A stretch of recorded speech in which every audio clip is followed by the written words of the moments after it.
umaga po sa inyong lahat, Luzon, Visayas, Mindanao. So, isa sa mga nakuha natin nung Biyernes Santo, minsan na papakawala na natin. So, matagal ditong tinago kasi alam ko mayroon bisa. Napakagaan sa trabaho, iwas sa mga sakit. Ito ang tinatawag na, ito, papakita ko sa inyo. Isa sa mga tanga natin. So, isa siyang bato. Ayan. Makita nyo isa siyang bato.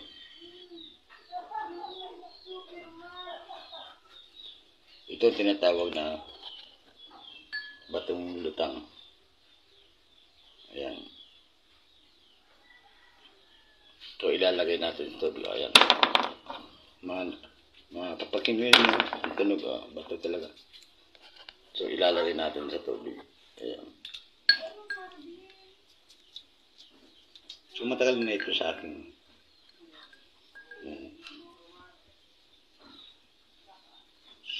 So, maraming pong salamat, Luzon, Visayas, Mindanao. God bless ang nilulupit.